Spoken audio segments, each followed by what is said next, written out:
Nós estamos recebendo aqui no estúdio o professor e advogado Antônio Cláudio Portela. Nós vamos entender o que muda em 2024 com a reforma tributária que foi promulgada no último dia 20. Vamos, portanto, aqui começar a nossa conversa. Professor, boa tarde, seja bem-vindo. Boa tarde, obrigado pela oportunidade. Sempre bom falar sobre um tema tão palpitante, né? Exatamente. Nós vimos no dia da aprovação da matéria deputados, senadores comemorando que deve ser um marco para a história do Brasil, algo que se esperava há mais de 30 anos. Então, de fato, o que representa a aprovação dessa reforma tributária? Bem, eu acho que essa reforma, ela coloca o sistema tributário brasileiro dentro do século XXI. Finalmente, nós temos agora uma mudança na área tributária que aproxima o Brasil da nova realidade econômica mundial, não é? Isso é muito importante porque torna o país competitivo, não é? Diminui a burocracia, faz com que nós possamos ter um sistema tributário mais simplificado. Então, sem dúvida nenhuma, temos muito a comemorar com essa reforma tributária. Você já fez uma pergunta ou já fez uma colocação, o que muda para 2024? Por enquanto, ainda muito pouco. Por quê? Porque como nós vamos ter alterações significativas, haverá um período de transição, de tal maneira que as alterações implementadas, elas só vão ser totalmente aplicadas só em 2033. Então, nós vamos ter um tempo de adaptação que é importante, não é? 10 anos. Para dar 10 anos, isso para as empresas se adaptarem, para os contribuintes se adaptarem, e isso é também um ponto relevante. Certo. Então, assim, as novidades vêm no sentido mais de simplificar ou nós podemos também esperar redução de impostos no Brasil? Esse também é um tema que me perguntam muito. Redução, não. Redução, nós não vamos ter redução, muito pelo contrário. Talvez, para alguns segmentos, possa ter um aumento de carga tributária, não é? Mas existem alguns instrumentos que podem fazer com que isso também possa gerar alguma redução. Mas, falando em termos de simplificação, o que eu posso explicar? De fato, o Brasil tem muitos tributos, não é? Muitos tributos, sobretudo sobre a produção e o consumo. Nós, consumidores no Brasil, qualquer coisa que a gente compre, existe uma cobrança de tributos, né? E que a gente nem sabe que muitas vezes ali o preço, parte do preço bem significativo, ali é resultado da cobrança de tributos. Então, pela reforma tributária, nós tínhamos antes 5 tributos que vão ser simplificados em apenas 2 tributos, né? Então, tributos federais como PIS, COFINS e IPI, eles vão ser simplificados em um único tributo, que vai ser a CBS, que é a Contribuição sobre Bens e Serviços. E o ICMS, que é o imposto estadual, e o ISS, que é um imposto municipal, vão ser reunidos no IBS. Então, nós vamos ter aí uma simplificação, isso facilita a cobrança de tributos e também facilita para o contribuinte, né? Porque também ele vai ter menos custo para poder apresentar as suas declarações, para poder fazer os seus pagamentos, porque vai ter menos tributos para pagar. Quer dizer, o empresário que hoje é obrigado a pagar imposto, ele vai pagar de uma maneira mais fácil e rápida. Mais fácil, mais rápida. Sobretudo porque também uma das características desses tributos, né, da CBS federal e do IBS estadual e municipal, é que eles vão ser não cumulativos, certo? Então, isso é importante porque faz com que aquilo que foi pago antecipadamente em períodos anteriores da cadeia produtiva, você possa posteriormente usar isso como crédito, né? Até abatendo, se for o caso, do imposto ou do tributo a pagar. Certo. Então, passa a valer a partir de 2024, o governo já preparou algum tipo de sistema para fazer essa arrecadação? Não, ainda não porque, na verdade, a reforma ela só começou. O sistema tributário no Brasil é tão complexo que, primeiramente, o passo inicial foi alterar a Constituição. Então, como eu disse, nós temos agora 2 tributos, IBS e CBS, e agora vai ser preciso regulamentar a reforma. Então, vai começar toda a discussão novamente, só que agora discutindo, por exemplo, quais vão ser as alíquotas dos tributos, quais vão ser qual vai ser a base de cálculo, quais são os segmentos econômicos, produtos que podem ter isenção ou pode ter uma redução de alíquota. Para você ter uma ideia, por exemplo, um tema que é muito importante, a cesta básica, não é? Sim, sim. Pela reforma, nós vamos ter 2 tipos de cesta básica. Por quê? Nós vamos ter produtos que vão estar totalmente isentos a esses tributos, o que é importante para a população carente, principalmente, não é? Mas nós vamos ter outros produtos da cesta básica que podem vir a ter uma redução de até 60% do valor do tributo devido. Então, tudo isso vai ter que ser agora regulamentado via lei complementar e o Congresso vai ter novamente que debater esse tema e nós esperamos que possa fazer isso rapidamente, né? Perfeito. Tem como a gente mensurar se a União vai arrecadar mais, ou os estados, ou os municípios? Tem alguma percepção nesse sentido? Eu acredito que, na medida em que fica simplificado o sistema, a expectativa é que não haja redução de carga tributária, mas como a reforma ela vai trazer, como é que eu posso dizer, ela vai permitir que a economia cresça mais e cresça mais rapidamente, existe uma perspectiva de um crescimento econômico significativo só por conta da reforma. Quando você tem aumento da economia, isso traz também um aumento de arrecadação. E também isso é importante, na medida em que o sistema é simplificado, o governo também passa a ter mecanismos mais eficientes para fiscalizar os contribuintes, não é? Isso é importante. E uma coisa que também vai fazer com que haja um aumento de arrecadação é que, pela sistemática de cobrança de tributos sobre a produção e sobre o consumo nessa pós-reforma, é que estados e municípios não vão poder sair concedendo isenções como se fazia no passado, não é? Certo. É uma expressão que é muito comum, que a guerra fiscal entre os estados. De certa forma, isso acaba com a reforma e, na medida em que eles não podem conceder isenções aleatoriamente, isso faz com que eles possam ter... Mudou o critério para as isenções, mudou o processo, não é mais da autonomia do prefeito, do governador? Isso é importante. Por quê?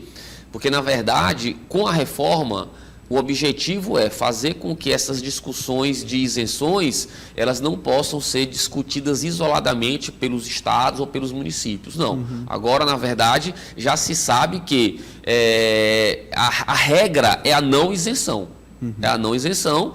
É preciso, então, vai ser criado um conselho federativo até para debater as questões sobre esses tributos e qualquer discussão sobre isenção vai passar por aí. Vai acabar inviabilizando, porque assim, a princípio, as isenções elas vêm como um atrativo para a instalação de empresas. Por esse ponto, não seria desagregador para um município ou estado deixar de ser atrativo para as empresas? Muito boa a sua pergunta. Primeiro, assim, a reforma, como já foi aprovada nesse primeiro momento, ela já contempla inúmeros benefícios fiscais, como, por exemplo, isenção. Por exemplo, nós temos isenções para a compra de veículos por taxistas, isso está previsto na reforma. Compra de veículos por autistas, está previsto na reforma. Então, pessoas com câncer têm desconto também? Não me lembro se na reforma contempla essa possibilidade, tá? Mas o que eu quero dizer com isso? Já existe na reforma um início quanto à previsão dessas isenções, sobretudo para aquelas que já existem, certo? Agora, significa dizer que não podem ser criadas outras? Não, mas isso não vai ser mais decidido isoladamente por estados e municípios. E uma questão que você colocou, e essa era uma preocupação com relação... Essa era uma preocupação de estados e municípios. Essa questão de usar as isenções para atrair empresas, para atrair indústrias. O discurso é esse. Isso. Mas pela reforma, há uma mudança muito importante, que até é pouco veiculada. Porque anteriormente, no sistema vigente atualmente, a tributação sobre o consumo ela era feita tanto pelo estado de origem, São Paulo, por exemplo, Minas, e pelo estado de destino do produto, Piauí, por exemplo, certo?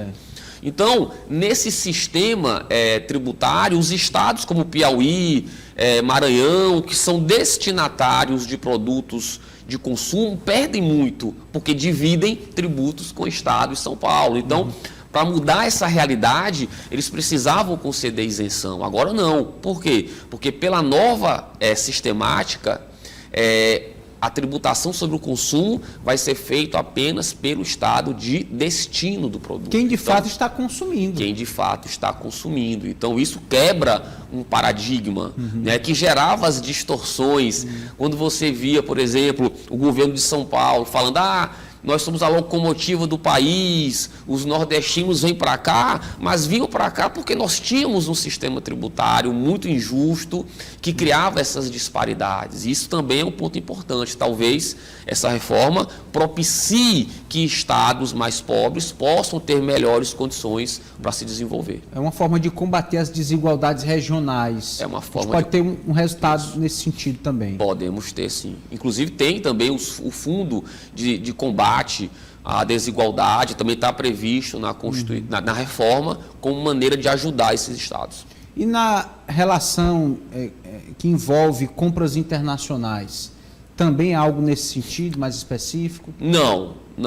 Na verdade, se mantém a situação atual, certo? Não há uma alteração nesse aspecto, mas, sem dúvida nenhuma, a reforma não para por aí, não é? Porque quando a gente fala em reforma tributária, não é só tributo sobre produção e consumo, nós vamos ter outras alterações e talvez num segundo momento isso possa vir a ser discutido pelo Congresso Nacional. Certo, e acerca da cobrança de PVA para determinados meios de transporte que não eram cobrados e agora vão ser? Perfeito.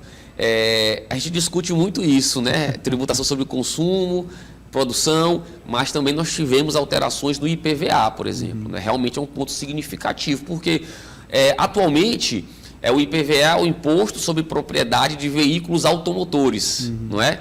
Mas não incide sobre aeronaves e embarcações. Né? Então, por exemplo, jatos, não é? de empresários, de empresas, embarcações, até de lazer, né, como jet ski, lanchas, elas não são tributadas pelo IPVA. Agora, com a reforma, não. Abre-se a possibilidade para estender a cobrança do IPVA também para esses veículos automotores. E um ponto também significativo é que agora também a reforma permite que haja uma progressividade de alíquotas. Então, em tese, agora, quanto maior o valor do veículo, pode haver uma alíquota maior, o que também acho que é uma mudança bastante salutar para o nosso sistema tributário.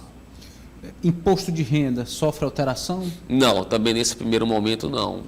Segundo o governo, né, o governo federal, a mudança de tributos sobre a renda, no caso imposto de renda, contribuição social sobre lucro líquido, esses tributos eles vão ser alterados posteriormente, não é? Agora, sem dúvida nenhuma, não faz sentido a reforma parar por aí, não é? Ela tem que aprofundar, ser aprofundada também em relação a outros tributos, como o imposto de renda. É muito importante isso. O objetivo de cobrar mais de quem tem mais e menos de quem tem menos, você acredita que vai ser alcançado com a reforma? Olha, eu acho muito importante, quando a gente fala em tributo, em analisar a isonomia. Não é? Que realmente é isso, é cobrar mais tributos de quem tem mais e menos de quem tem menos, certo? Agora, nós vamos chegar a uma situação perfeita, ideal para isso? Não vamos. Acho que isso é utópico até, certo? Mas, sem dúvida nenhuma, quando a gente pensa numa reforma tributária que possa, por exemplo, incidir sobre os tributos sobre a renda, esse é o grande objetivo, né? E aí, eu entendo que a melhor maneira para fazer isso seria você aumentar a faixa de isenção, porque hoje a faixa de isenção, por exemplo, ela chega só a R$ 26.000, é muito pouco. É muito pouco. Ano, exatamente. É muito pouco, não é? Então, é preciso aumentar essa faixa de isenção e criar novas faixas de alíquotas, não é? Porque também nós temos apenas 4 faixas de alíquotas, não é? Então, por exemplo, nós temos a alíquota máxima, que é de 27,5%, que já se aplica a quem ganha pouco mais de R$ 55.000. Também é pouco, não é? Acho que tem que ser aprofundada mais a reforma nesse sentido, mas isso vai ficar para um segundo momento. Certo. Seriam etapas posteriores que o Congresso teria que discutir, legislar sobre isso. Isso. Especificamente. É por isso que eu digo, a reforma está só começando. Professor, por que é tão difícil as pessoas perceberem na prática o retorno de tantos impostos e tributos que são cobrados no Brasil? Eu acredito que seja a maior queixa. O ruim não é nem tanto ter que pagar, mas é não ver o retorno. É verdade. O que acontece no meio desse caminho que dificulta a corresponder à expectativa das pessoas? Existe um estudo que aponta que o Brasil ele deve ter em torno da 8ª carga tributária no mundo, a 8ª maior carga tributária no mundo, não é? Então nós não temos nem a maior carga tributária, como muitos dizem. É a 8ª, é alta, não é? E realmente, dentro desse estudo, se fez uma comparação. Mas considerando o quê, assim, para estabelecer? Cobrança de tributos. De uma forma geral. De tributos de uma Faz maneira um levantamento geral, sobre cobrança de tributos em relação ao produto interno bruto. Perfeito, certo. E enquanto nós temos a 8ª maior carga tributária do mundo, o Brasil ocupa a 30ª posição do retorno desses tributos para a sociedade. Realmente isso gera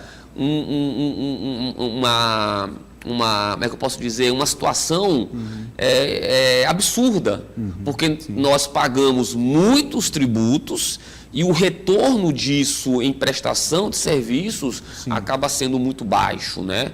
Eu acredito que, infelizmente, o Brasil, a administração pública no Brasil, ela não se preocupa com a qualidade da despesa, não é? Então, de certa forma, existem muitos gastos que se mostram desnecessários, não é? E, na verdade, acaba que não sobra recursos para aquelas despesas mais essenciais que atendem a toda a comunidade, a toda a sociedade. Certo. E no que diz respeito à realidade do estado do Piauí, o que nós podemos pontuar a partir dessa reforma que pode refletir mais positivamente, né, considerando as particularidades do estado do Piauí? Bem, eu acredito que o estado do Piauí ele pode ter um protagonismo com a reforma, não é? Por quê? Porque eu acredito que possa existir um aumento de arrecadação, não porque vai ser aumentado o tributo, mas uma consequência da reforma, o Piauí pode ter um aumento de arrecadação. Através da reforma, ou como consequência dela, o Piauí pode passar por um processo de industrialização, não é?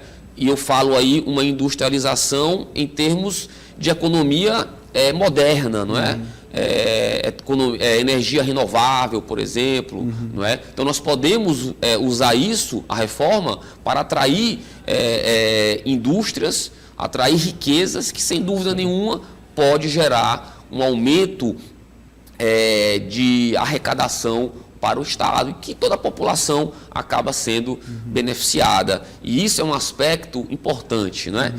A gente analisa o Estado do Piauí, mas nós temos que perceber a realidade do Estado do Piauí, não é? E o Piauí acaba que ele tem uma arrecadação pequena. Se você for comparar o que o Piauí arrecada com outros estados, como, por exemplo, São Paulo, não é uma coisa, coisa que não dá nem para comparar, não é?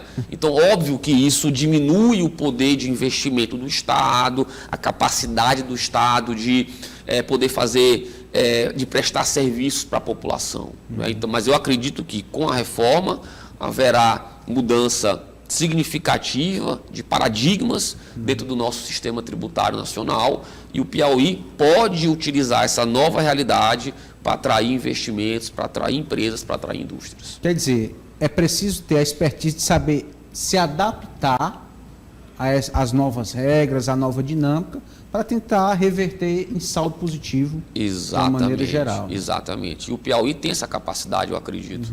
O Piauí ele está muito contextualizado dentro da perspectiva de uma nova indústria, não é? De um novo processo de industrialização.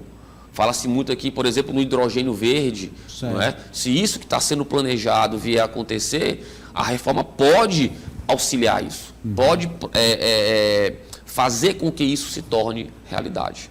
Tá certo, então. Gostaria de agradecer ao professor Antônio Cláudio Portela, professor e advogado, trazendo para a gente essa abordagem sobre a reforma tributária, tão aguardada, comemorada, e agora as expectativas são em relação aos resultados para o país. Muito obrigado, professor. Um feliz ano novo e até a próxima oportunidade. Eu que agradeço. Como eu disse, está só começando, não é, a reforma, mas eu acredito que nós vamos ter boas notícias. E eu desejo já aí um feliz ano novo para todos.